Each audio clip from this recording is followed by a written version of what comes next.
Good evening. Good evening. Welcome to you all on this evening. It is June. It is a new month, and we are so grateful for a new month. I love the spring, and it's almost summer. So we're moving forward, and we want to welcome you to Purpose Journey Counseling LLC. Locked in. It's still 2024. So we are still locked in this year, and we are very, very happy to be here on this evening. We are glad that you are joining us on this evening for our monthly podcast, hashtag from a Christian, hashtag from a therapist with Dr. Ntatu. We have an amazing show planned for this evening. So we are glad that you are tuned in. My name is Dr. Ntatu North, and I am the owner and one of the therapists of Purpose Journey Counseling LLC, which is located in Cincinnati, Ohio. So it is Sunday. It is June 2nd, 2024. It's about 7 p.m. Eastern Standard Time, and we are live. We're live on Facebook. We're live on YouTube, and I am in the process of posting the YouTube link for the broadcast on Instagram. So we want you to take just a few moments as you're coming on. If this is your first time tuning in with us, we want to welcome you.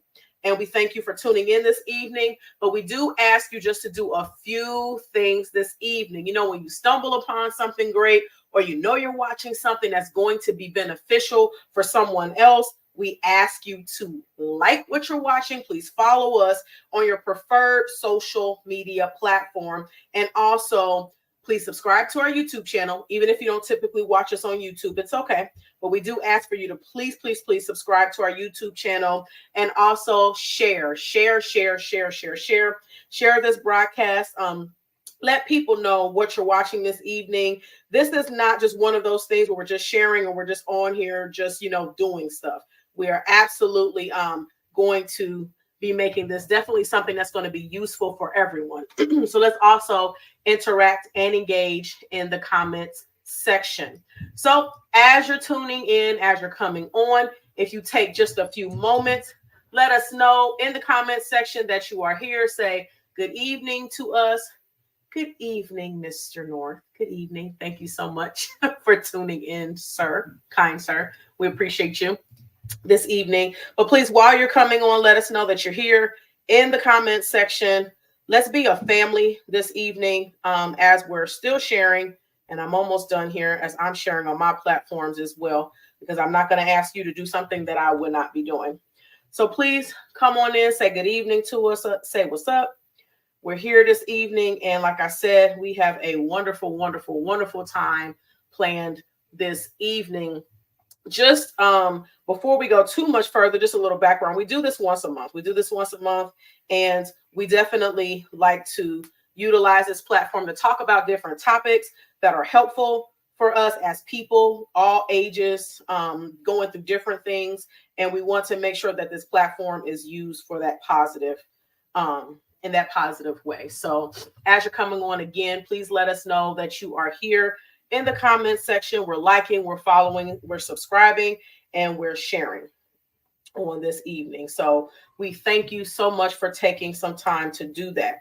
So as we're talking about mental health, one of the first things I always do anytime we're together is I want to share this number with you. This is the number for the Suicide and Crisis Lifeline.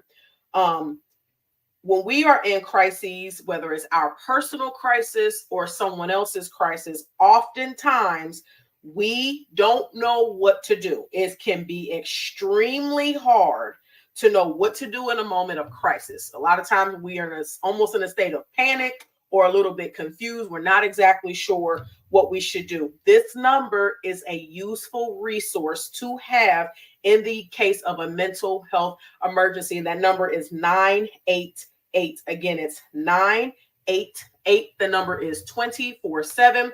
You can call this number. You can text this number. There are people readily available to help, to assist, to provide that intervention, if you will, that could be needed in the time of a crisis. So we want to put that information out there. Like I said, we always share it, but definitely want to put that out there again this evening before we get started. So I'd like to just take a moment to go through this. If this is your first time tuning in with us, again, we appreciate you. And we're so glad that you have joined us this evening. What is Purpose Journey Counseling LLC? Well, it is a private practice located in Cincinnati, Ohio, where we provide mental health services to children, adolescents, and adults. We provide family counseling, individual counseling, couples counseling, to ages like 5 all the way up until there's really no cutoff age. So we do provide services. I'm, like I said, the owner, one of the therapists. We do have other therapists that work with us as well. God has really, truly been blessing us. So we are thankful for that. But we do provide services. So that's what we are. And one of the things that we always want to put out there is it is okay to have Jesus and a therapist too. It is definitely okay to do that. And it's definitely encouraged when needed. So again, this is our monthly podcast, hashtag from a Christian, hashtag from a therapist with Dr. Ntatu. This is episode 21. And tonight we're going to be talking about body shaming. Do I like what I see when I look in the mirror? This topic is huge. It's very, very important. And I am really, really blessed to have the opportunity to have a discussion about this on this evening. So every month, as we've been locked in for 2024, we have had different themes every month. And we just came off of Mental Health Awareness Month in the month of May. We're mental health awareness, using that every single month. But in the month of May, that was our big focus.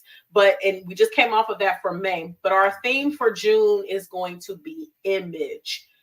So we're going to be talking about it from different vantage points for the entire month. But our podcast today is going to be talking about body shaming. So if you're watching this, especially, it's not just for our ladies. It is for our gentlemen as well. All ages, children, adolescents, and adults. There's no age limit to this. But honestly, it's really, really critical for our babies too, because they really need to hear this and have these types of conversations. So without further ado, we do have a very, very special guest this evening. She's a returning guest. She's really not even like a guest because it's my sister.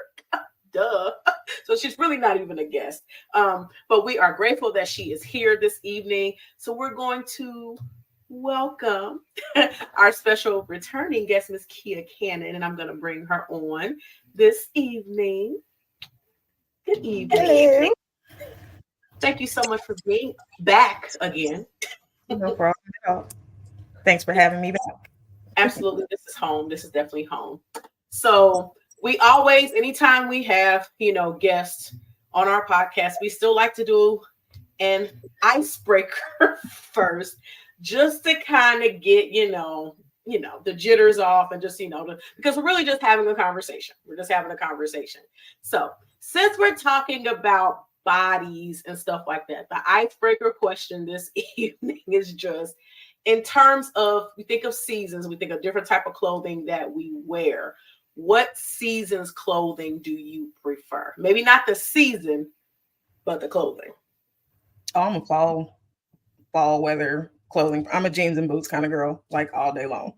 Jeans, boots, and sweaters, which is interesting. I'm a summer baby, but I love like when the weather starts to chill a little bit and I can break my boots back out. I live for a good pair of knee-high boots or over-the-knee boots. Can't really wear those in June and July. So yeah, I'll say fall. But you probably shouldn't, Lisa. I mean, you could. You'd be hot. And that's so funny because I'm a winter baby, so we're like the opposite. But I don't know. I like fall clothes, but I really prefer like open-toe shoes. I love sandals. I love shorts and tank tops. I don't like it to be too hot, but I think I prefer like spring-ish. Yeah. Because it's like, you're not, well, you might be sweating, but not as much, maybe. But I think, I prefer more like the spring clothing and summer stuff. Yeah. We'll say that. You like fall. Okay, so we're complete opposites. Yeah. But that makes it, born different seasons and prefer. Actually, cool. Probably sister. So, boom. There's the icebreaker. I told you it wasn't going to be anything too bad. Oh goodness! You should just be a superhero. That way, you can. Only if they cool from the inside. Because if I have to go somewhere hot in boots, it's not happening. Like somebody else might have to save you that day. I can't do it. I'm just gonna say if this how he gonna be tonight, I'm about to.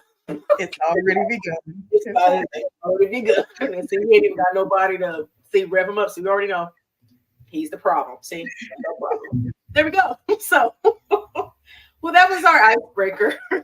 So now we're going to get into our discussion. Before we ask the first question, this is a Christian-based podcast, so I do want to share a scripture that goes along with what we're talking about this evening. And the scripture is 1 Corinthians chapter 6, verses 19 through 20, and I'm reading it out of the NIV.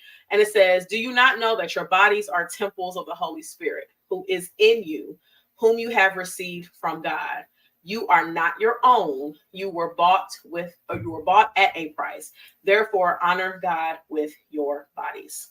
So we're not going to preach that or anything like that, but we definitely want to focus on this text as we're talking, but just saying this because our bodies don't even belong to us. They don't. But when we talk about body shaming, then we would already say that's not even of God. Can't be of God because we're not our own and we were bought with a price. So shaming what we were bought, shaming what was already bought with the price isn't of God.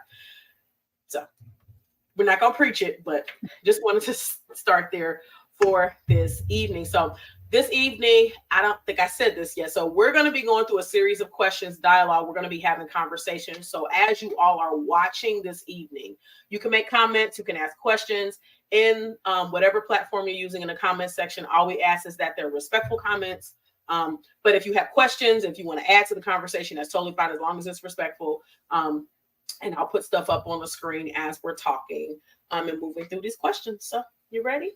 Let's go. All righty. So first question, who taught you or where did you learn about physical presentation? So in that, we're talking about how we're supposed to look, what kind of body type we're supposed to have. This is a loaded question. Hair, our teeth supposed to look like, how tall you're supposed to be, how do we dress, all of that. So you could take that from whatever perspective you want to. I'll just say this. Anybody who knows me and my family already knows the answer to that question.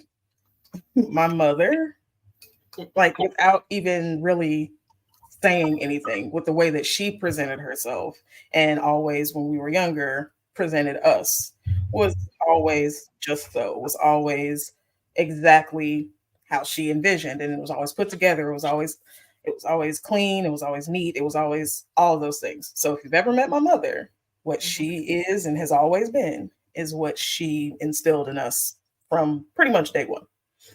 What I will say though, I think my sister has picked up and held on to a lot more of what my mom has instilled than I do, because I kind of, you can call it rebelled, but I kind of shifted away from dressing to the nines or being 100% presentable all the time. And I kind of went to, do I feel comfortable?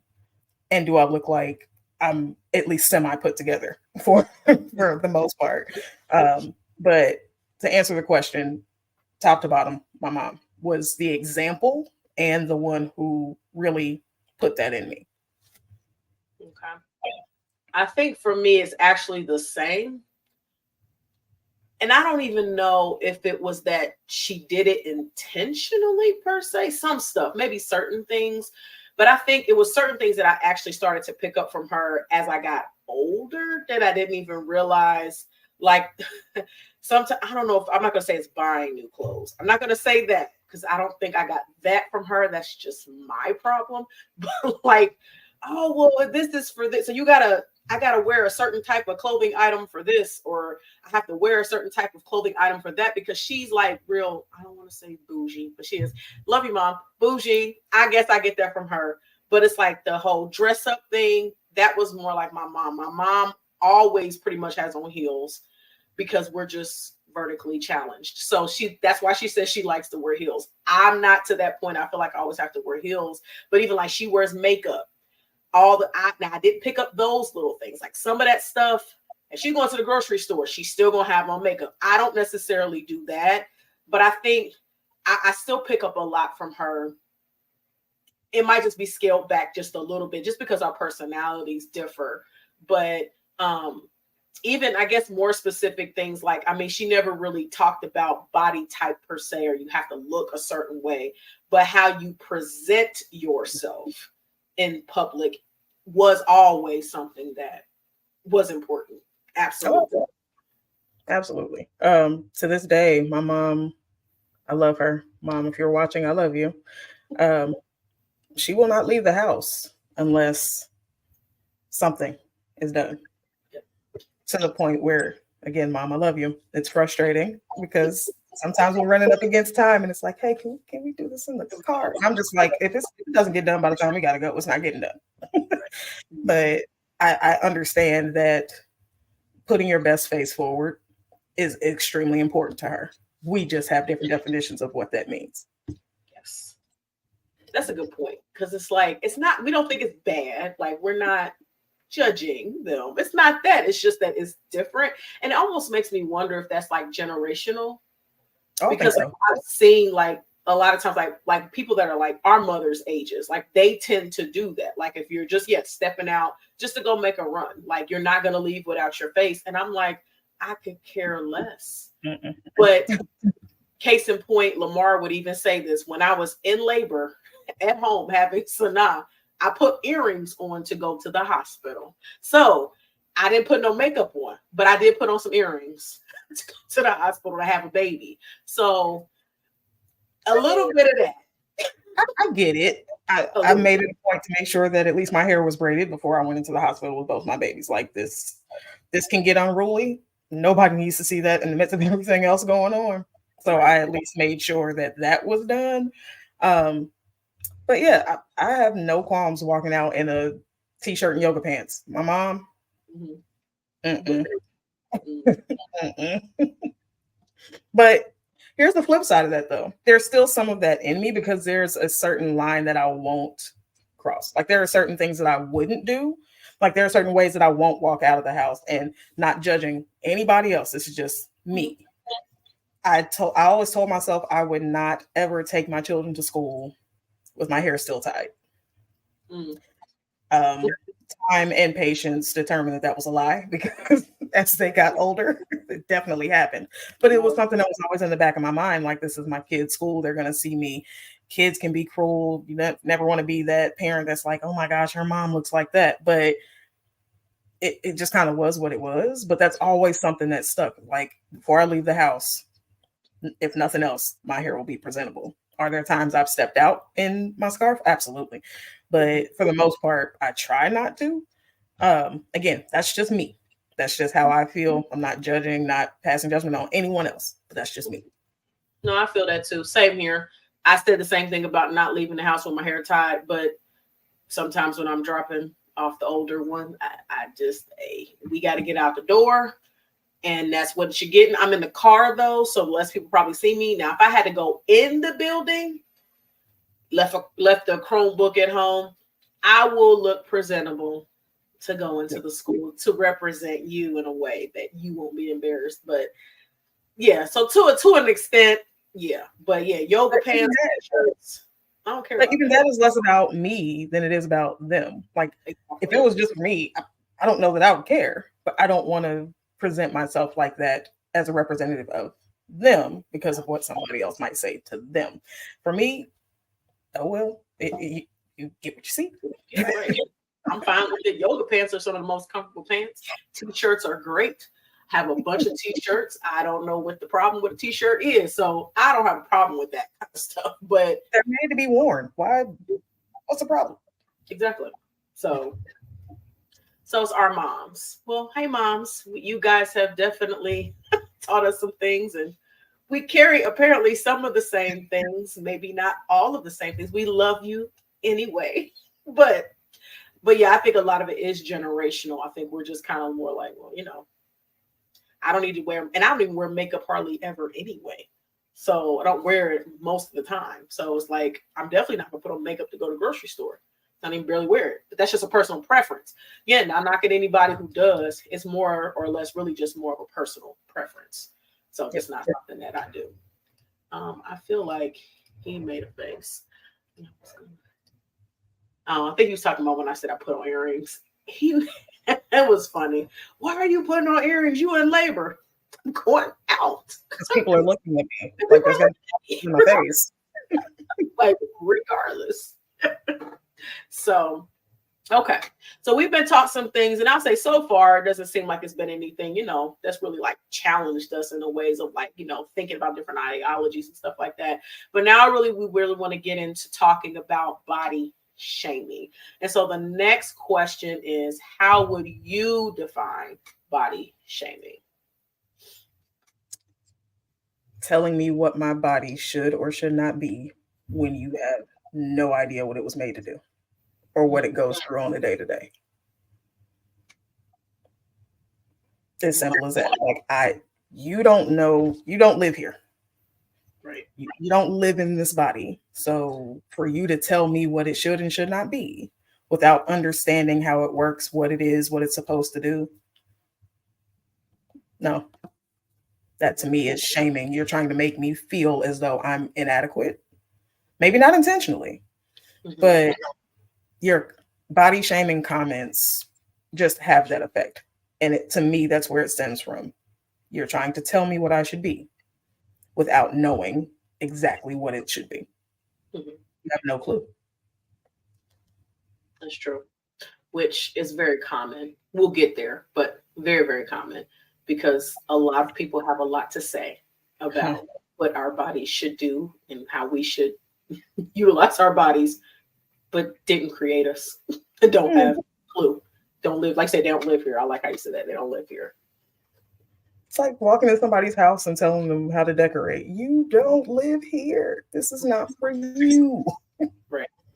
As long as it does what I need it to do and I'm okay with it, that's all that should matter. Like, why do you say in what my body should be? It's mine. It was given to me. It wasn't given to you. So why should you be able to tell me what it should do or what it should be? That's good.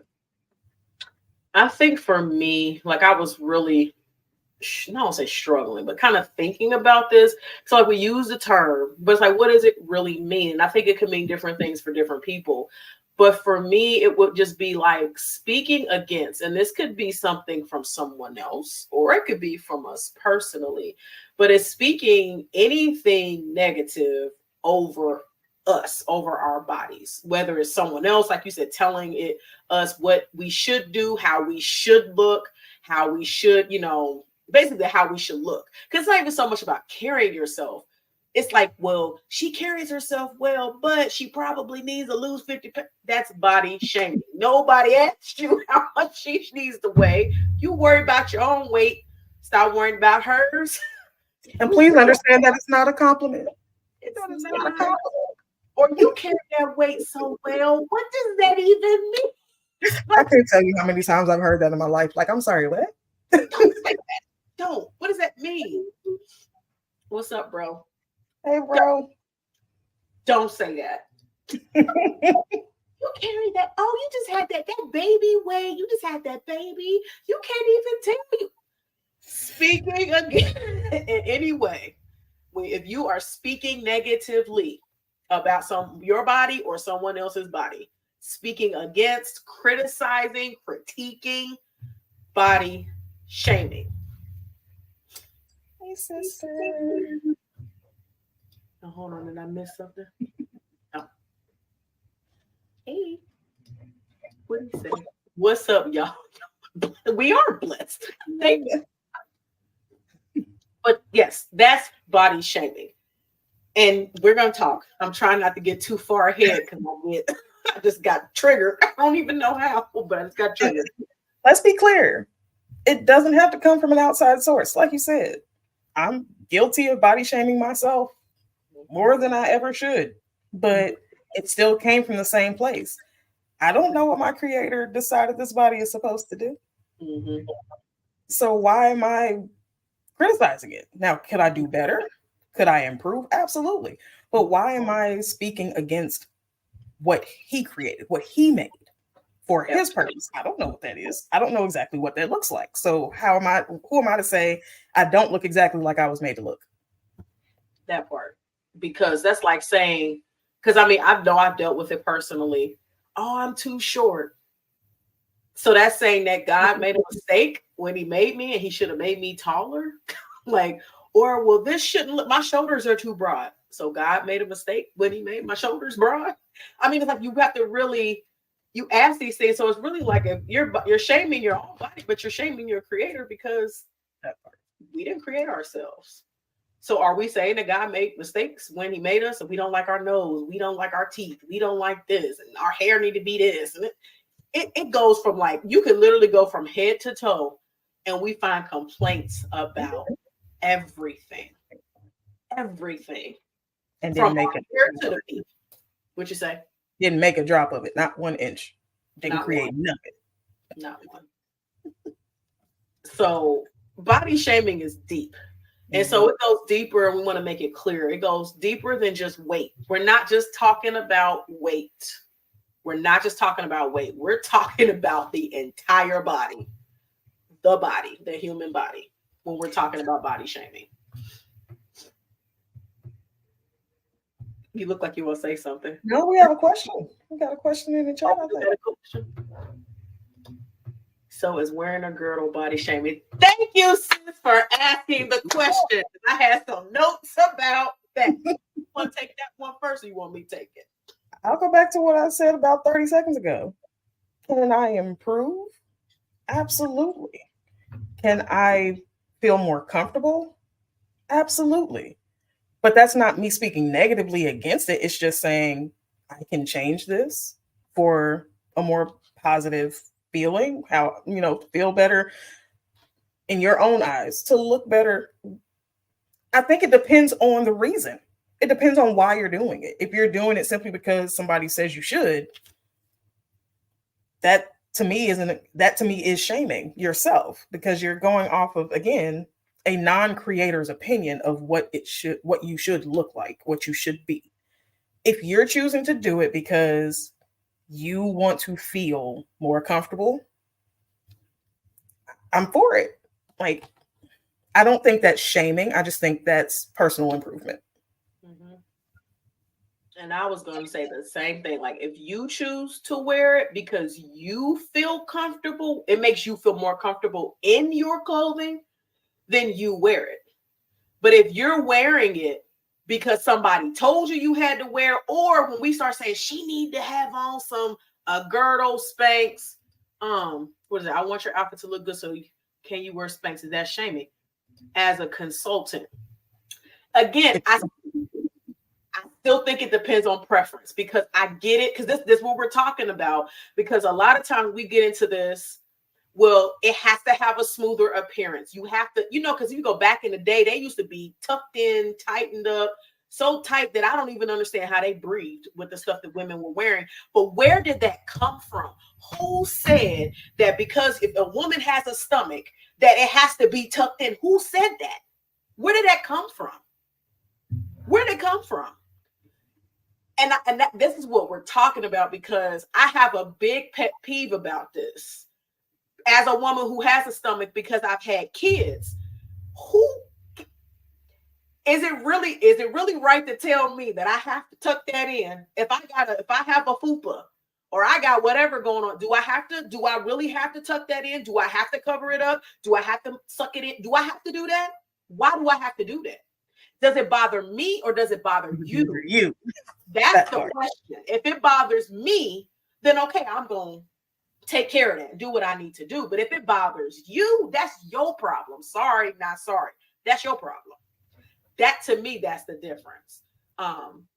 Yes, it is generational. It is, because Mom, I love you again. If you're watching, I'm not speaking negative, but my mom is very conscientious about those types of things, and that's what it was taught. We were taught this is what you kind of do. It was not really pressed upon us very, very deeply. I'm not going to say that, but it is something. It's like, you need to put something under that, or you need to do this. But where did that come from, and why? And so I would say for you, I would still question that, though, because even if it is you do what you're comfortable with. But if you're uncomfortable with it, then you got to deal with that too. Because it's multifaceted. And that's the whole body shaming thing. That's why sometimes we do it for other people, but sometimes we really aren't comfortable with ourselves. So that's the other reason why we do it. Can I give an example on that? Mm-hmm. Anybody who knows me knows I hate dresses. I do Mm-hmm. not like wearing dresses. So much so that if I ever wore one to work, everybody's looking like, well, who are you? Who are you dressed up for? Every so often, maybe I just decided I wanted to wear a dress. I like dresses sometimes. When I'm in the mood for them, Mm-hmm. I like dresses. 99 times out of 100, no. But every so often, I'll do it. And it's not because I'm trying to get a look from anybody else. I just wanted to look a certain way today. So if I'm doing that for me, that's one thing. If I was walking, shush, if I, if I was walking into work dressed up to catch the eye of somebody else, then I would question that. I wouldn't feel right about me. I did it for myself. So much so that yes, I'm that person that will walk past the mirror and say, "Oh, you cute." Mm-hmm. Sometimes I just want to be cute. Right. Sometimes I want to be comfortable, but sometimes I want to be cute. Right. And you have the right to do that when you feel like it. But should somebody have to say, well, she shouldn't wear that one because that shows this role or that role or this? I don't know. Like I get it, but maybe I don't. Maybe I really have issues with it, and I get it. But I just that's really the next question, kind of. But where did it come from? Like even just like the question about the girdles and the Spanx, like I'm not even going to equate that to say that has to be body shaming. I won't say it has to be because I think like we both said it depends. It depends, but where did it come from? Like why do we do it? When you even tell somebody what they should be or what they shouldn't be, it's being compared to something. Why are you comparing yourself or anybody else to anything else unique? When we start to compare, then we start to find deficiencies in ourselves. We start to find deficiencies in others. We start to find deficiencies in every little thing that we can because we're looking at something that we're not and probably aren't supposed to be anyway. Again, it goes back to if my creator made me this way, why am I comparing myself to what something else is? Why are you comparing me to another creation? Right. I was created to be this. I was created to be Kia. I can't be Ntatu. I can't be Lamar. I can't be Bridget. I was made to be Kia. So why would I compare myself to something else? So if you're shaming me, you're already a step behind. Are you comparing? Sorry, that was mean. But you're Sorry. already comparing me either to yourself, some other ideal, which probably isn't for me anyway, but you don't know either way it goes. But just comparison. Why are we comparing anyway? Mm-hmm. It definitely. I think comparison is a huge part of it. And I guess I liken that to, and I was thinking about different music where they had the measurements in it. And I think one of the songs was Nelly's songs. I think it was one of his first songs. I love the song, but it was like measurements is 35, 24, 36, something like that. And then I heard another song and the measurements was totally different. And I was like, wait a minute. So is it supposed to be this? So I'm sitting up there as a young woman, because I was young when I wasn't even grown when that song came out. And I'm sitting there measuring myself. Like I don't measure up to what he's talking. He's rapping about this stuff, and that's ain't my measurements. Is there something wrong with me? Like, am I supposed to look like that? Is it supposed to measure that way? Again, comparing it to what you hear, what you see, what's like what's posted. Or I mean, back then, even before social media, it wasn't social media, but it was like BET or whatever you watch, whatever it is that you look at, like the stuff that you see. A lot of times we start to compare ourselves and we start to think like, oh well, if skinny is in, we're supposed to be skinny. If thick is in, we're supposed to be thick. If this, like, what are you supposed to look like? That word is just a mess. Supposed to. Supposed to? Supposed to. You don't even know what you're. I can't say that enough. 99 times out of 100, we don't know what we're supposed to be. So how can you tell me what I'm supposed to be. Whether it's media, whether it's somebody I know, whatever it is. You didn't build this. So you don't know what the purpose was when it was built. So how can you tell me what it's supposed to be? Exactly. And I will say that to you, how based off what you experienced growing up. It's true. And that's the issue. And I'm not even going to say like plain Jane versus dressing up, or I'm not going to say, I mean, my thing is still whatever your preference is, whatever you're comfortable in. But that's a good point too, because do we judge people? Well, you need to wear something more this, or why are you dressing plain Jane? Or why do we do that too? Well, your body, you should show off your curves a little bit more. So you should do this. Why you dress like that? I mean, because really it goes both ways. Because like we would talk about the sister that wore the short Daisy Dukes, as we used to call them back in the day. And then we talk about sister girl over here who wearing, like a frock. I don't know if that's what you would call it, or a muumuu or whatever. Like we talk. Don't sleep on muumuus though.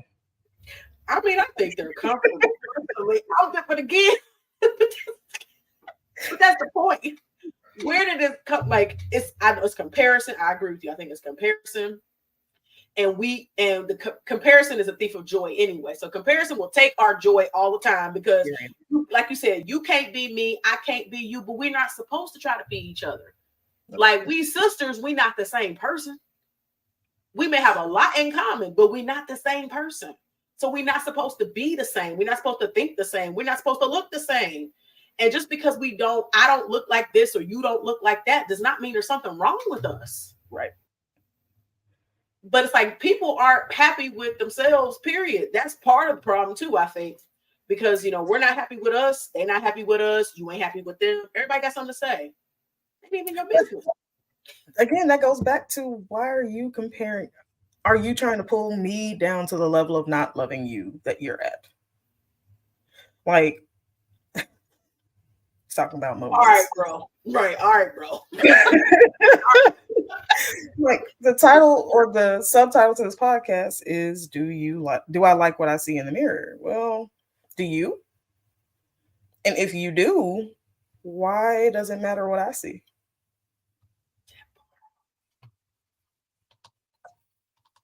Let that sink in for a second. That was good. I mean, I'm team, if you don't like it, it's not for you. You don't have to look at it. I'm very much team avert your eyes. If you don't like it, look over there. If you think that the dress is too tight and on my stomach, I should have wore something else. Look at something else. Like, does my stomach offend you? Take it awful hard. Like it's just, I don't know, it's mind-boggling because because that's a good question about liking what you see when you look in the mirror, because a lot of times though we don't. So we have our own insecurities. So when other people point out, like I can say, I've been working on it, but I'm still insecure about my stomach. So if anybody points out anything about my stomach other than saying, hey, Ntatu has gotten smaller, I'm going to struggle for a second because I'm insecure about my stomach. So, and that's just where I am. And I mean, that's something I have to still work on. I'm getting better, but that's an area of insecurity for me. So if you point it out, I'm going to be mad. I don't care who you are, I'm going to be mad. Well, your stomach, it look a little... Thank you, sis. See, mine do too. It offends me. I'm just saying. It does. Same. Mm-hmm. Same. I think I just stopped caring after a while. And there's that. Again, it's one of those things. If you don't like it, it's not for you. Just because you don't like the package doesn't mean somebody else won't. Mm-hmm. But the most important person who has to is the person who lives in it. That part. Because I can even speak from the side of my husband is very affirming, very loving, all of that. When I was at my heaviest weight, and I wasn't at my heaviest weight when I was pregnant, I was at my heaviest weight way after I had my last kid. When I was at my heaviest weight, he always told me I was beautiful, never had a problem with the weight, da-da-da-da-da-da. And I appreciated that. However, I was uncomfortable. So even though he was nice about it, it still bothered me because I had to deal with it. There was things that I had to like. Did I like what I saw when I looked in the mirror? Some of it, but not all of it. Not once I got down to that midsection, I was like, nope, nope. You right, sis. Can't nobody do nothing. Right? You already know. Yes, Lamar is the best. He is. You did good, sis. Thank you. Thank you. It's been it's a whole. There on my bills. You know, go to bed. No, don't go to bed. Finish washing first, but then go to bed. I'm tripping. But yeah, there's just layers because sometimes because I think it's like we could feel real good about ourselves and somebody else say something and it could adversely affect us, or we could not care, or we might feel bad about ourselves, and even if somebody says something nice, it still don't necessarily hit right because we don't know how how to take that sometimes. So silly. Even the compliments, it's like it's hard to take it sometimes because it's really more about how we feel about ourselves. And whether no matter how much I weigh, that shouldn't bother you. Now, you should want me to be healthy. We're gonna talk about that. But does weight equal health? Not necessarily. Not necessarily. We don't talk about that. I'm not gonna on that note, looking at the subtitle again, do I like what I see? Not always. I don't always like what I see, but I love who I see. I love the person that's in that body. Are there things I'd like to change? Absolutely. But the person who is looking at that, I love her. She gets on my nerves sometimes, but I love her. Mm-hmm. And that's a big distinction, who versus what. It's not the same because you could love yourself all day long, but then you might see some things in the mirror and you're like, okay, I need to work on that. Or I don't like that. That didn't used to look like that. Things like that. Like to be able to say, I was happier, healthier at a certain point, or that's something that I would like to see improve. That's part of loving yourself, even if you don't like what it is you're trying to improve. That's kind of the point. You don't like it, you can fix it, but you still have to love yourself through it. That part. And that's hard while we're trying to be better, change things, make that progress. Sometimes it's hard. It's hard to do that. We'll move on to the next question because we kind of started talking about this a little bit. But have you ever been body shamed by others or yourself? My whole life. Literally my whole life. To this day, my whole life. And not just for my weight. Sure you can tell there's a nice little space in between my front two teeth. It took me a good 20 some odd years to accept it and love it because of how people would talk about it when I was younger. Like, I hated my gap. Now I'm at the point where it's a part of me. And if I love me, I love that part of me. But literally all my life. And then I would say I probably started body shaming myself when my body started to change when I was a teenager. Because, again, comparing myself to plenty of other people. Like, she's skinny, she's tall, she's this. My closest friends, I always felt like I was the fluffy friend. I don't like that other F word. So I was always the fluffy friend. So I was shaming myself. Why can't I be more like them? Why can't I look like her? Oh, all the boys like her. Why don't they talk to me? Because I'm the fluffy one. But again, at some point, I literally just stopped caring. Like, I don't care if you don't like it. I might not like it, but I'm good with me. You don't have to be. But it was growth though, so it wasn't always that way, and it wasn't easy. Oh no, it wasn't. There have been some pretty low lows when it came to that, but I had to learn me, and I had to learn to love all of me, good, bad, indifferent. Do I still struggle with it from day to day or from time to time? Yeah, but the foundation is there that regardless of what I look like doesn't make me. Right. It's who are you? Like you said, the who versus the what. Yep. Mm-hmm. I think for me, I guess when I was younger, I didn't struggle with my weight when I was younger, but I was always short. And I think more in elementary school, people used to tease me for being short. As I got older, nobody really cared. And I always had one friend that was shorter than me, and I'm not gonna call her out because she's watching. But I was like, oh yes, I got one friend shorter than me. Love you, sis. But I don't know. I think I used to internalize that though. I think, and when I was younger, people used to talk about my hair when I was natural before I got relaxers. So I didn't get a relaxer until I was about 12. So people would talk about my hair because it was really thick, and they used to call me mushroom head. And because like when I would wear it pressed, it was still thick. So I think I struggle more with like my hair and my height, not so much my weight. But then as I got older, I was an athlete, so my shoulders got broader. And I used to start not liking that because as I went through puberty and stuff, I'm like, wait a minute, I don't look like that. Again, I don't look like that. And I remember my father telling me, he's like, me and your mom's athletes, me and your moms are built. You don't look like that. And I'm like, well, why not? Because I want to look like that. And like, I didn't understand it. But the older I got, and then once I started having children, and then I started gaining weight, and then I started liking certain things, I had a gap too. And it wasn't because somebody told me I needed to, but I decided like, okay, no, I want to close that because I just wanted to close it. Didn't have an issue with, nobody else saying anything, but it was just a personal preference. But for me, it was more weight.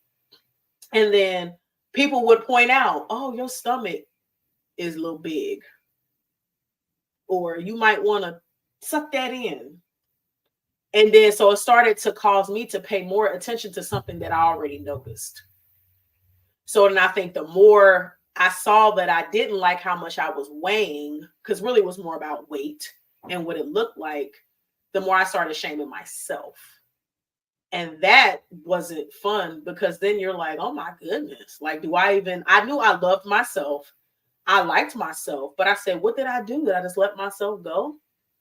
And I know Lamari's always saying like, well, you didn't have 3 kids and you look good. And I'm like, but am I supposed to look like that? Some of these women had these babies and their stomachs just go right back like that. And I'm like, if I was an athlete and all this stuff, how come it don't look like that? Average height. I think that's something else for men too. Like, because I know my dad was average height. That's why I'm short. My mom is short. Like they get picked on for stuff, or like if you're not buff, like you don't lift enough weights, dude, you need to hit the gym, get your weight up. Like, what does it goes back to who said, like, who said you have to, what is average? Like, are you doing the statistics to figure out what average actually is, or is it just average because somebody said that's what you're supposed to be? Like, who said that? And because that even goes into one of our questions, which I guess we can even just touch on because we're talking about it, like the BMI scale. Now, we are not medical professionals. Disclaimer, we're not medical professionals. But who came up with that scale? And who was it for? Thank you, that part. Who decided that was universal? I'll wait. If somebody in the comments want to explain to us, I'm just trying to figure that out. No, we're not swinging. I'll bless that we're not swinging on people. But body shaming is the pits. But who decided? Who decided that? So that was one of our questions, pros and cons of looking at it. Who decided? And I mean, I get it. But yeah, average height. Well, most women are this height. And so we just take an average of the heights. Are these all women, all cultures and ethnicities? Are we looking at all of that? With BMI, do we look at all of that? Or do we just say, you should weigh this because you're that height? Who made that decision? Based off what? Now, if it was based on actual health and wellness, that would be different. You're literally taking measurements. You're taking a tape measure and saying you're too big here, you're not big enough there, you're too big there, so you don't fit the mold. Who said I was supposed to? And what mold are you using? I fit the mold that I came from. So what mold are you using? Thank you. The mold you use is probably the mold that we came from. Probably not. So I mean, I take issue with that because even like when you go to the doctor and they'll say like, well, you should weigh this based off of what? Do you consider age in this?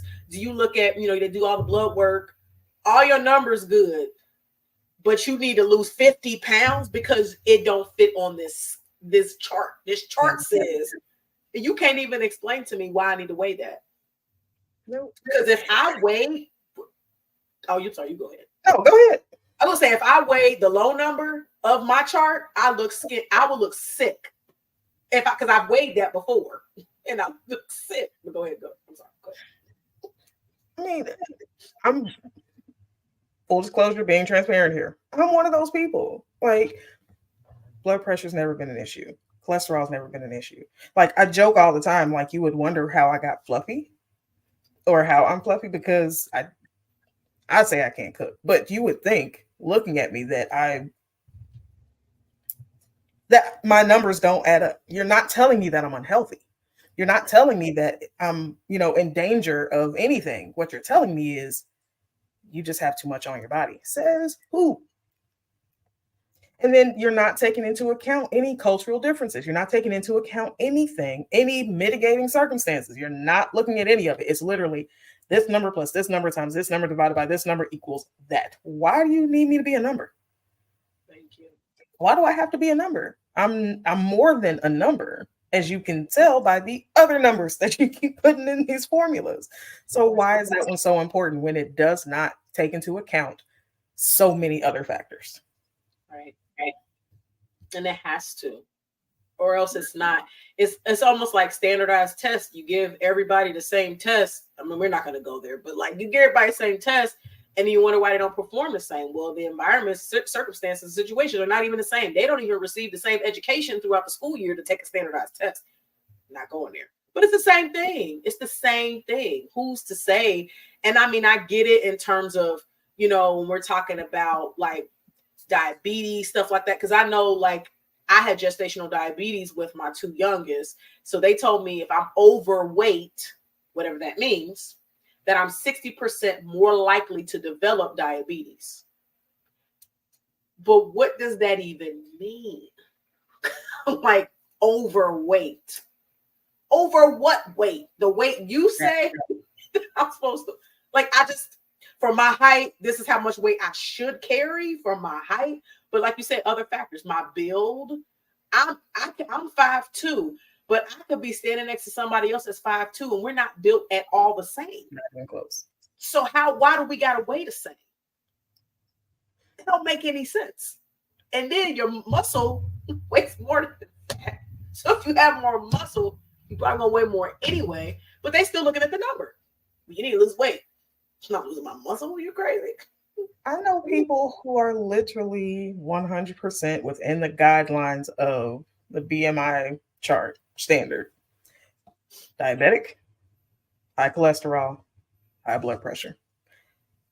So if you're telling me that somebody who fits your number is still unhealthy, then that kind of negates the fact that your number is the end all be all, doesn't it? That's the exception to your rule.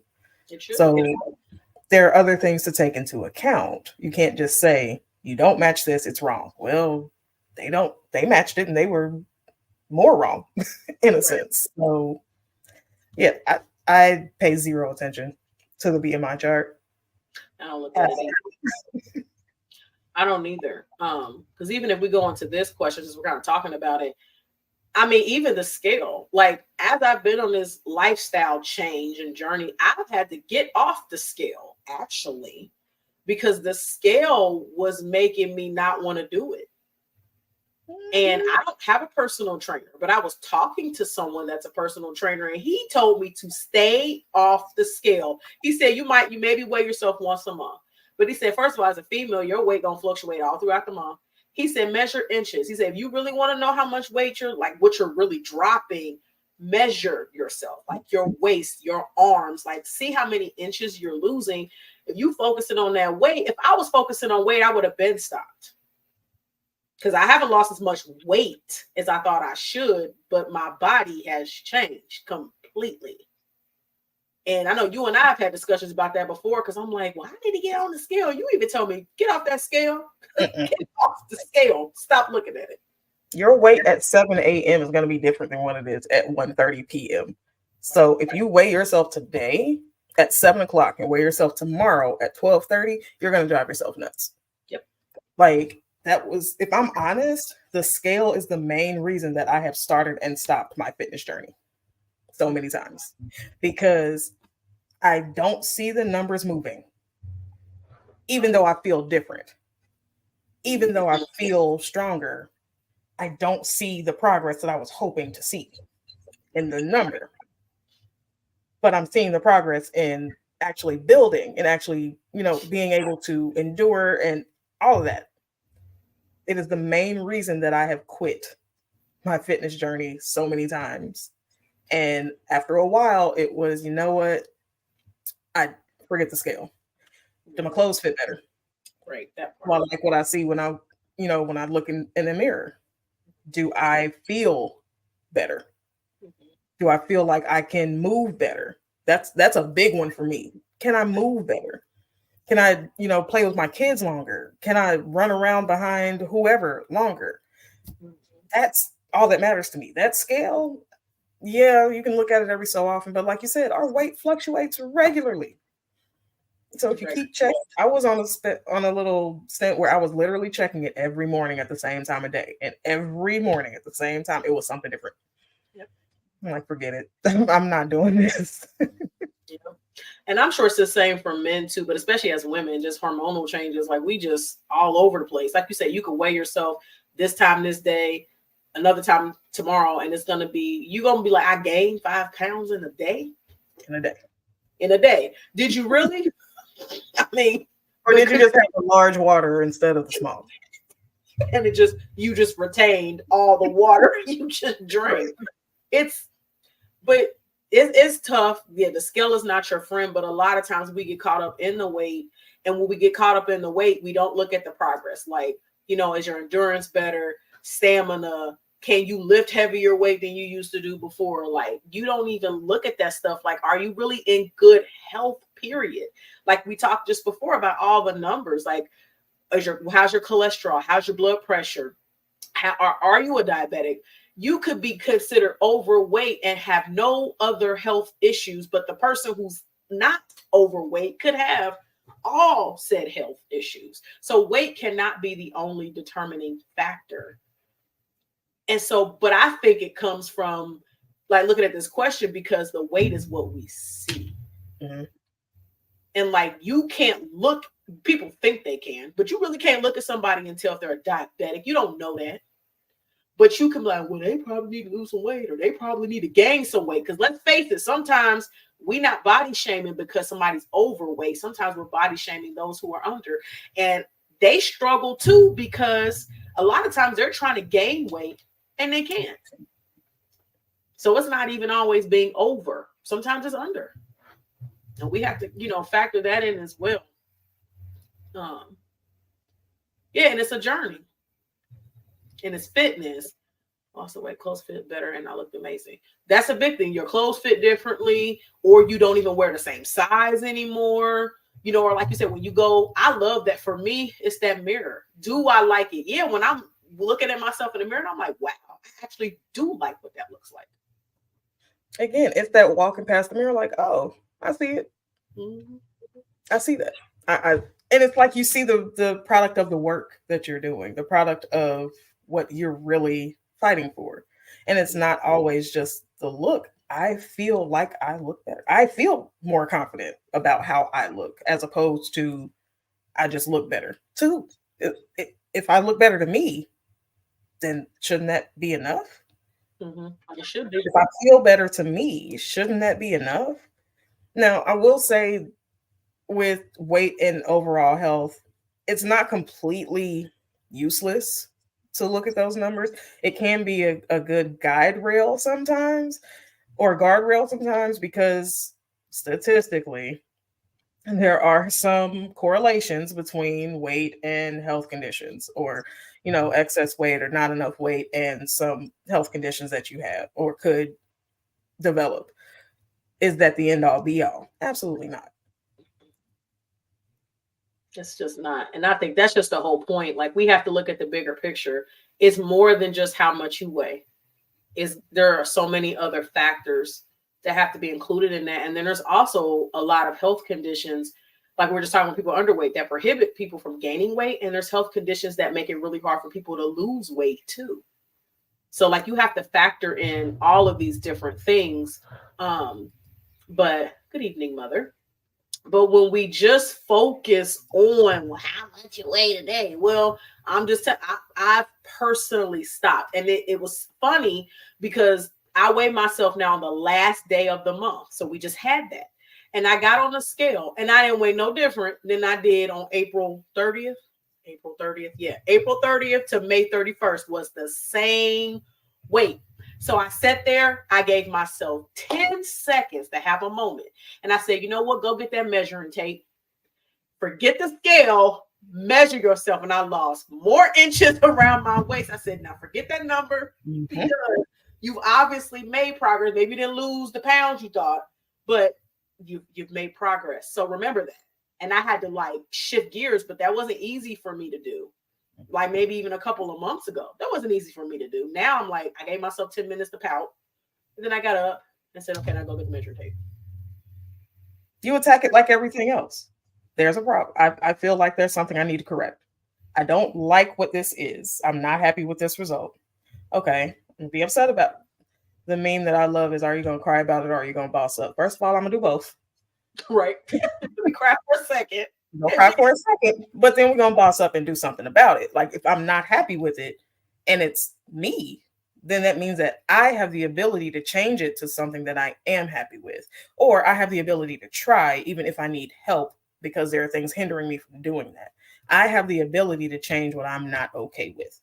So yeah, I'm going to cry about it, but then we're going to do something about it. Exactly. Because that too, bro, because that's what it, I mean, I know that's because I can look at myself and I know that. And but I have to, but it's still something I have to think about because one of the questions, we're a little out of order, which is fine. But body dysmorphia, yep, all day long. If you asked me how much I thought I weighed, or I thought I weighed without getting on the scale, I would tell you way more than I actually weigh. Because if I don't look the way I want to look, then I think I weigh this over here because it ain't what I'm because it's not what I want it to be. Oh, it's like 60 pounds more than what it is because it just isn't that.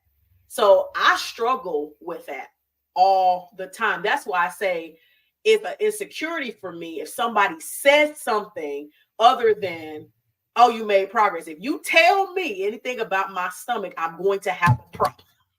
I'm working on it, but we ain't there yet. Because I don't want to hear it. Respectfully, don't want to hear it because I know what I need to do. But your comment doesn't help me. Because actually, I had to set a boundary with that. I had to set a really, really hard boundary with people about that. Like, hey, I've been fluffy my whole life. Well, after a certain point, been fluffy most of my life. If I know I'm working on it, I don't need you to point nothing out. I'm already working on it. Thank you. So if you decide that you're going to comment on it, I'm over here. I love you, but bye. Bye. Right. It's not for me. For some people, it could be. It's not encouragement for me. It does not motivate me. It makes me angry. Especially because, like you said, we're working on it. But my other thing though about that is some people aren't ready. That too. So if you just keep saying stuff, like that doesn't help either, because if someone needs to lose weight or gain whatever, but they're not ready, if you keep saying it to them, that's not going to make them do it either. They're not ready. So let them be ready. But pointing out the things you have identified that they need to work on, to me, that would be body shaming. That would be body shaming. Especially if they didn't ask you. I was just about to say, please tell me how often shaming somebody into doing something better works. It doesn't work very often. And even if it does work, it's temporary. Like it's I've rarely seen shame be a good motivator for much of anything. So if you're saying it to me out of concern, out of, oh, I just want you to be better, that ain't the way to do it. Not for Make me feel bad about it. That's not the way to do it. Doesn't. And for some people, it might work. I don't think very many people it works though, but just saying, we agree it doesn't work for us. It doesn't. See, here's my thing. I'm a little bit of a rebellious spirit. So if you You tell are. me that I need to do something, that's probably the quickest way to get me not to do it. Exactly. So don't come to me telling me what I should feel bad about. Oh, should I? Are you sure? Okay, I'm good. Right. I mean, and it's just, to me, it's like if you have time to critique what other people look like, Find are you something. paying attention to yourself? Like, and I'm not saying that means you need to work on something. I'm just saying, like, I don't have time to tell you what you need to do with your body that don't belong to me. And I didn't create your body. I don't have time to tell you what to do because I'm too busy trying to pray and make sure that I'm doing what I'm supposed to be doing with my body because I know this is my temple and I need to be honoring my temple that the Lord is allowing me to use on this earth. So if I'm working on me, I don't have time to criticize you. I don't have time for that. I And that's don't. not just a physical thing. That's life. Like worry about yourself is real. Like, yes, you are my brother and sister in Christ. Like you're another member of the body. However, if you operate in your purpose, you can't fight me about mine. No. And that's whether we talking about natural bodies, BBLs, all that stuff.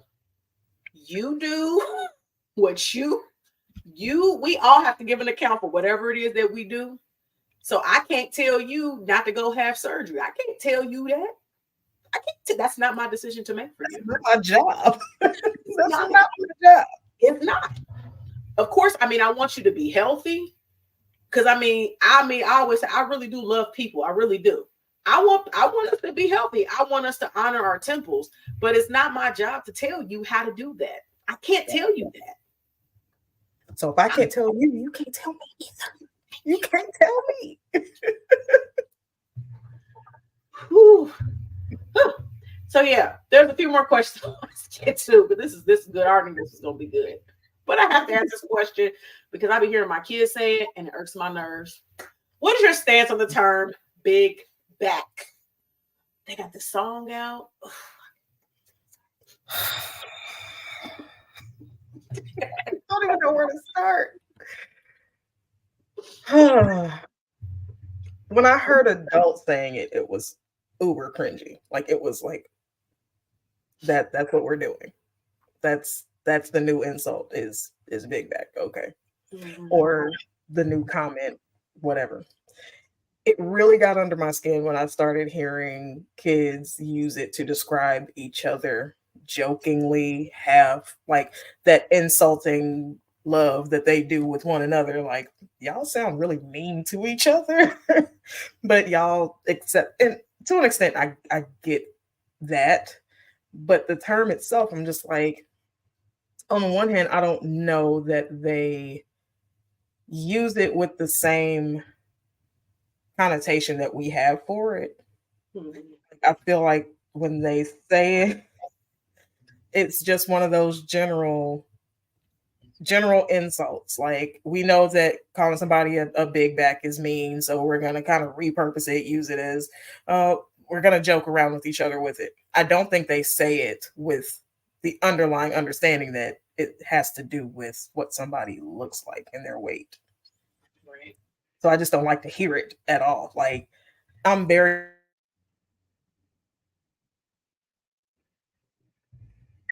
big on making sure that they stuff like that. I'm like, do you really know what that means? And if you did, would you still say it to the people you care about? Right. I don't like it.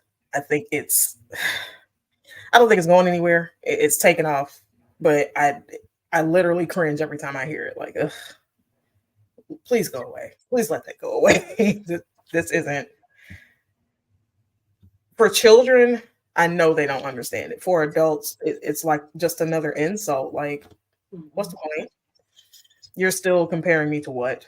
You're still calling me this for what? Why? Right. But yeah, it does bother me when I hear kids use it in that way. Yeah. Well, your grandchildren say it all the time, Mom. All the time. There's this song called Big Back, Big Back, Big. They just be singing it.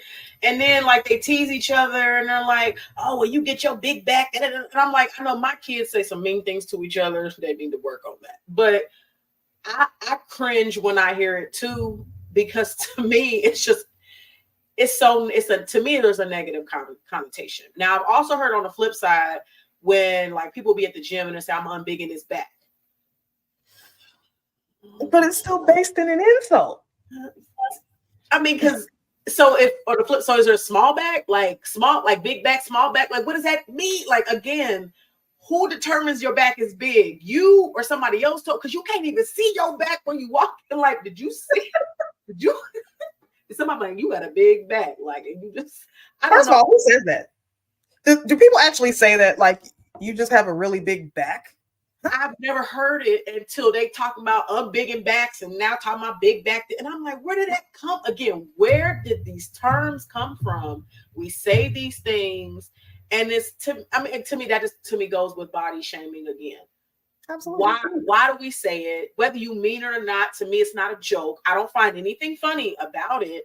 And like I said, I've had to correct my children multiple times from just joking around with each other. Like, I haven't heard them say it about anybody else, but still, it's still, to me, it's unacceptable because I don't see the purpose in it. I don't understand it, but I think it's another term that puts us in that mindset of something wrong. It's not supposed to be that way. And who are we again to say that? And why do we focus so much on that? Like, why? That's the main question, is why? Like, it's always what is the purpose of saying that? Because there's no positive intent behind it, which means by default, it has a negative meaning. Yep. Even if you're joking, it's still negative. It's based in a negative insult. So why? And again, I understand repurposing words and whatnot. We've done it with plenty of things. But there's still some basis in negativity there that I'm not going to say that to somebody I care about. I don't think it's funny to say that to somebody you care about just because of what it's based in. It might sound funny, but when you know what it really means and who it's really directed at and why, kind of takes the humor out of it for me. Yeah. And especially when you are someone who's either struggled with your weight or like you have been trying to unbig your back, you wouldn't have necessarily said that. But like, you're trying to do that and somebody's like, yeah, you just eating big in that back again. Like my son says to the friends on the phone, they joke about it. But I'm like, to me, it's insulting. Personally, I don't like it. And like I said, I've had to correct it. But I think that just goes on a list of things we need to watch what we say to people, because it's body shaming. And you never know, with the words you say, the words you use, you never know how somebody's going to receive it. You never know what they're going to do with it. You never know if that pushes them over the edge. You might be joking, but that could be pushing them to a point that's hard to or not able to come back from. You just never know. So you just got to be real intentional about the words that we use. We do. And understanding that just what you're joking about is not always funny, but even sometimes when we're just saying things like supposed to be encouragement to get you, it's not always that way. It's not always looked at. So you need to know who are you speaking to when you say certain things, and understanding, I'm not responsible for necessarily how you take what I say. I'm responsible for what I say and how I say it, but I could probably change what I'm saying or how I'm saying to say it in a way that's more loving and not judgmental or shaming towards someone else because I'm saying something. So, but just a couple more questions. How can we learn to love ourselves more, even when we may not look the way we want to?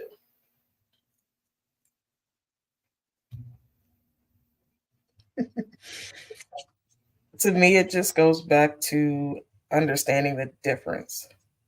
Like, this is a housing. It's not the full composition of who I am. It is just the external housing. There's so much more to me than what you see. There's so much more to me than the fact that there's no thigh gap. So who cares? And again, this could be the rebellious spirit in me coming out again. If what I look like is enough to stop you from figuring out what's inside and what this housing contains, I can't help you. And that goes for anybody talking to themselves too. Like, you have to understand that this is just external. There's more to you than this. There's more to you than what meets the eye, figuratively and literally. Like, you physically, mentally, all of that. There's so much more than what meets the eye. And while God did indeed create the vessel, he deposited his spirit in that vessel. Right. He deposited more than just, he had to have something to put himself into. So the vessel itself, is that more important than what he put in it? Is that more important than what's actually inside of it? And the external can change. Like, it changes every day. But what's inside is more constant, more, hopefully, it's more constant than anything physical that can change at the drop of a hat. And I feel like he saw fit for there to be a me. There's only one of me. But this one has gone through, I don't know how many external transformations. This one that he created looks different every other week. But the core of who I am, the core of who we are, who he has been in us, to us, has never changed.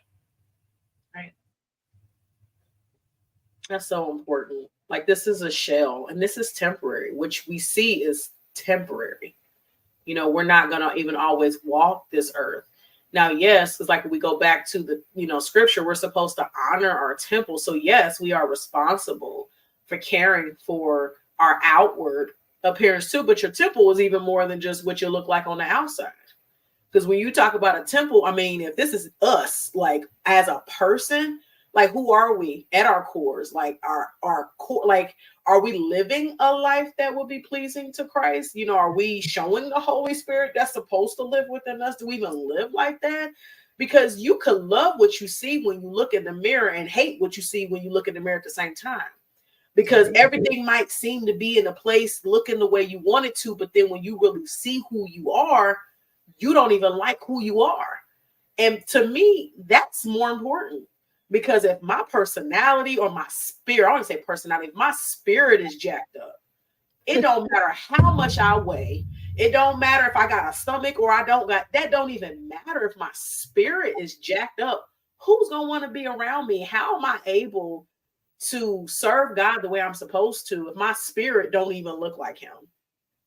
So I like what bro said, like trying to look at ourselves the way that God loves us or seeing ourselves the way that God sees us. Absolutely. Because, and it is a struggle. It is a struggle because let's face it, if we're honest, self-esteem is real. Self-worth is real. All those things are super, super real. And sometimes we don't like what we see. And it's not just our weight or our physical appearance, is we just don't like ourselves. Mm-hmm. But how do we learn to do that? Well, you do have to learn, what does God say about you? And knowing that God, like you said, God saw fit for there to be a you. So that means you are purposeful and you must be important to the kingdom of God because God created you.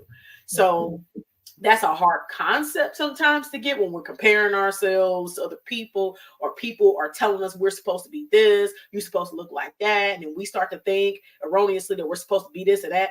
It's hard to do that sometimes, but if we really know whose we are, who we belong to, who created us, and know that God don't make mistakes. Mm-hmm. So the gap in between your teeth, God put it there.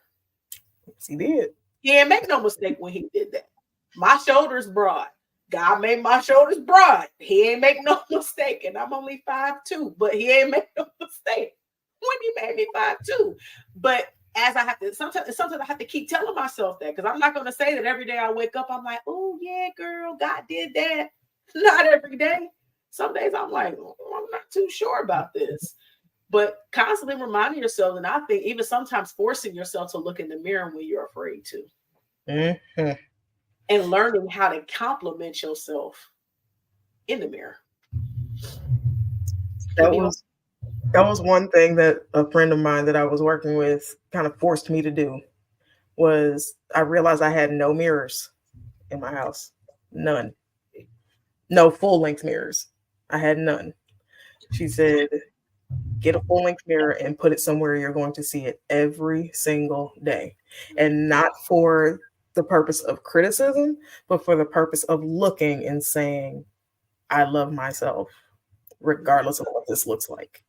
I love myself enough to work on what this looks like, but I need to see it and say to myself, I love this, right. even if I don't feel it every day.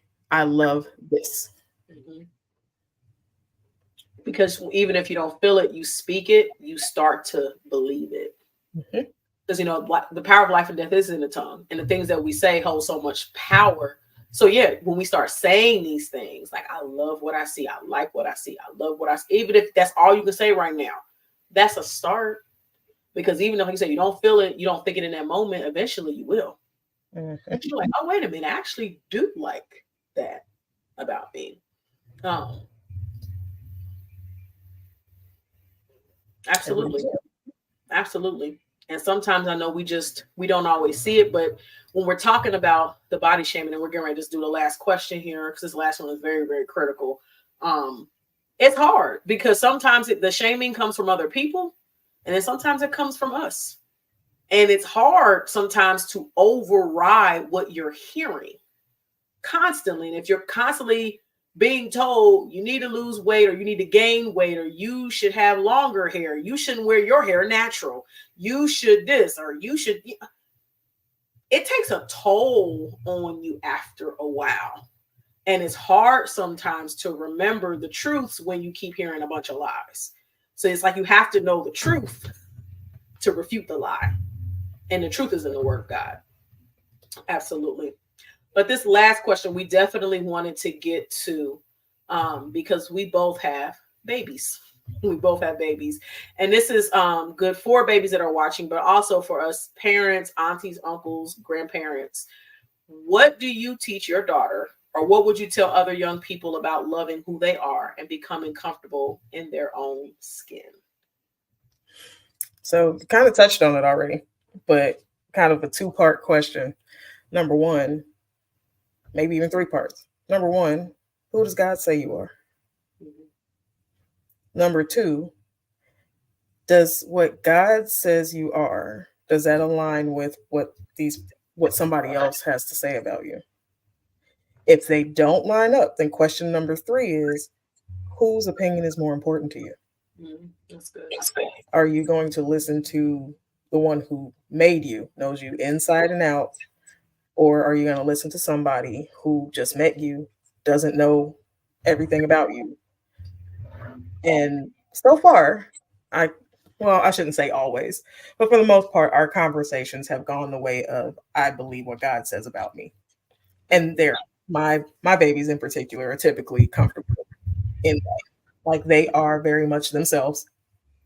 They've got a lot of me in them, but they are very much themselves, and they're okay for the most part with themselves. Have we had conversations about insecurity? Absolutely. But it always comes back to, do you believe what God says you are? Mhm. If you do, then that overrides everything else. Everything. Everything else. Mhm. He created you just so. If Mhm. he made it, he knew exactly what it was supposed to be. Mhm. And what he says about it is what he says about it. It's the truth. If that's the case, if you believe that, nothing else matters. Mhm. Now, if you don't believe that, then we got to work on that. That's something else we got to talk through. Mhm. But as long as you stand on that and believe that, like, my God created me and I trust what he has to say about me more than what any of the other creations have to say about me. As long as you stand on that, good to go. Mhm. Absolutely. That's first, that's foremost, that's primary. And even I would say if that's it, that's actually that's enough. Because it's what God says that matters. Just like we were just talking about, God created us. What does God say about you?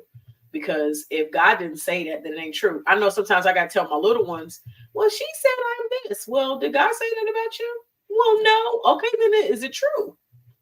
Do you trust what God says, or do you trust what they said? Well, God, because and it's like, okay, then now we're getting somewhere.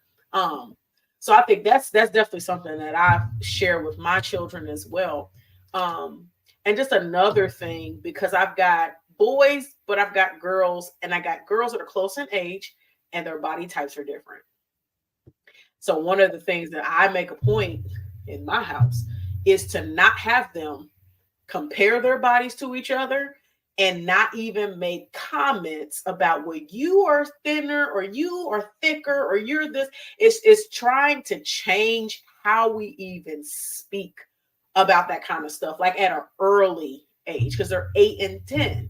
Like puberty is just around the corner, but like, they can already see different changes about things. And it's like not speaking those things and even telling the brother, don't say that. Don't compare them. Because if you start doing this now as their children, you know how that frames their mind. And then they're already thinking, oh, I need to be like this, or maybe she's built better than me because of this and that.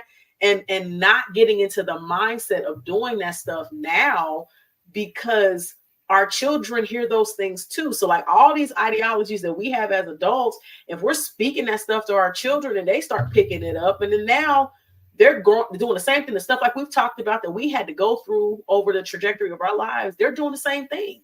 So I'm trying to be very intentional with my children, particularly the boys haven't really been as much of a concern, but particularly the girls, because I know how tough it is, and already know I see differences, and not that it's bad, it's just different. And I don't want either one of them to feel that God made a mistake when he created them in whatever way he created them, however, different complexion and everything, they're different in those ways. And I don't ever want them to think that there's something wrong, because it's not that.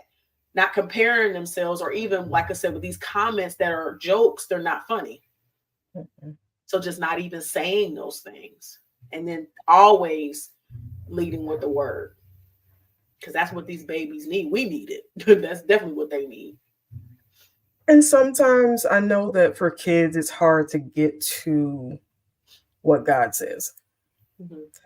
Sometimes that's a little bit too lofty, depending on their age. Like, well, I'm not sure. So another question I ask is, what they said about you, do you believe that about yourself? Do you believe that's true? And then we can work with that. Like, if you believe what they said, well, let's talk about why you believe that. And then let's work through how we can break that down. But if you don't believe it, if you don't even believe that about yourself, why would you take their word for it? Exactly. And as much as we tell that to our kids, we got to take that into as adults, because sometimes it's hard, because we might be working on it. And again, like we said, we feel good. And then somebody says something and it sends us right back to where we were. And now we have to start asking ourselves, well, do I believe what they said? Do I? Because sometimes we kind of do. And that's not always good for us. I've been there way too many times where I'll feel great about something and somebody will say something different. It's like, is it really as good as I thought it was? Right. Is it really as positive as I thought it was? Like, or are you just trying to pull me down? Right. Are you trying to bring me back down to surface? Because I'm good. I was happy. I'm all right up here. Mm-hmm. Am I giving you the power to pull me back down? That part. And nobody deserves the power to bring you back down. They don't. Can't have it. Nope. Definitely cannot have it. So, well, this has been amazing. Not that I'm surprised, because I knew it was going to be amazing. So, but I thank you publicly. I've already thanked you multiple times, but I thank you publicly for being here this evening and just having this conversation. Just a wealth of knowledge and just being transparent and everything. Truly, truly appreciate it. I just wanted to give you a chance. Was there anything else you wanted to say? Closing statement, anything like that? God saw fit for there to be a you. Live as you. Mm-hmm. That's all I got. I love you all. Yep. And that's the truth. That is powerful. And that's where we're going to end it. So thank you again, sis. I really, really appreciate you. So just a couple things. Go ahead and mark your calendars. Lord willing, our next episode of Hashtag from a Christian, Hashtag from a Therapist with Dr. Ntatu, episode 22. That means it's been almost 2 years of podcast.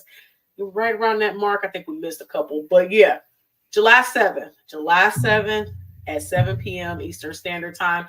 We will be back. Not going to tell you what it is because I'm not telling you. So you're just going to have to like tune in. You'll know what the theme is for July, but we'll get there. We'll definitely get there. So again, we are talking about image all month. So we do have our Wellness Wednesdays, if I can find it. Yep, Wellness Wednesday every Wednesday at 7 a.m. Eastern Standard Time. And then we do have our podcast on the first Sundays of the month, live at 7 p.m. Eastern Standard Time. So again, next podcast will be on July 7th, but on a Wednesday. Wednesday will be June 5th. We will have our Wellness Wednesday at 7 a.m. Eastern Standard Time. So as always, our Tag for Purpose Journey Counseling, every time we are together, I want to encourage you all to be loving, be kind, be compassionate, and be intentional towards others as well as towards yourselves. We definitely pray that this evening, even if you missed some, you got to go back and watch. I know I'm going to watch the whole thing so I can see it on body shaming. Share it with somebody because we all struggle with things on different levels. And this was appropriate for any age. So even if you got to watch little tidbits and come back and watch it, I know we've been over here for like an hour and a half. It was definitely good dialogue, good conversation, and just being honest about this. And we need to really tackle the topic of body shaming as a whole in our culture. So we definitely, again, we pray that you were blessed this evening. And Lord willing, we will see you Wednesday at 7 a.m. for Wellness Wednesday. So we pray that you have a wonderful evening. Enjoy the rest of your Sunday and blessings and love. Good night. Night.